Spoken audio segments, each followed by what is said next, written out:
How do you prepare for an interview? By pre-planning. You need to be able to research, organize, and execute. We're going to break it down into two separate interviews. We have the phone interview, and then you have the face-to-face interview.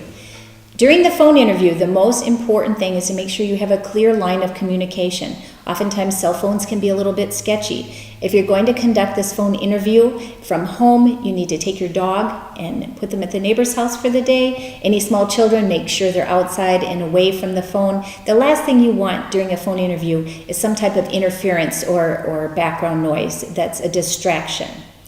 When you're going to prepare for an interview, make sure you study the company. That is part of the research part. You need to dive in, go on the internet, find out as much as you can, and then take that information, organize it, and come up with 10 interesting questions that you can inject into the interview process. While you're on the phone interview, it's easier because you can take cheat notes and you can have that information right out in front of you. And you can, look back and glance at it and then take notes. Whatever the person on the other phone is saying positive about you, please write that down, because when you go to wrap up at the end of the conversation, you want to reiterate the words they say. Remember, when you say something about yourself, it might be believable, but when somebody else says something about you, it's the truth in their own eyes. Lastly, I would say that energy is essential in an interview, and when you're face-to-face, it's easy to convey that. But when you're on the phone, it can be quite difficult. I suggest you have a headset, you get up, you move around while you're talking to this individual, because movement produces energy in your voice, and it also promotes that you're enthusiastic.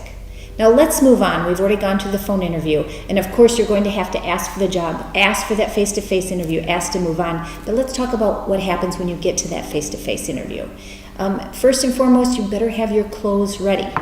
You better have a sharp suit. Girls, you need to be in a suit too. Nothing flashy, no flashy jewelry, no stiletto heels. Guys, you don't want to have any piercings. You want to have your watch, your wedding ring, and a conservative suit on with a conservative tie. And everybody needs new shoes. Fresh breath, always a good idea. So when you get to that face-to-face interview, you want to exude confidence. You want to be well prepared. You want to have a copy of your resume and any testimonial letters that you might be handing out readily available and professionally bound, so that you can go ahead and pass it off to every person you meet. You want to make sure that you ask those tough questions that you have. Make sure that you listen intently and ask for positive feedback. That's important.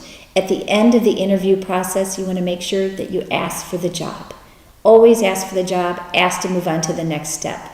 Preparing for an interview is all about pre-planning. It's about research, organization, and execution.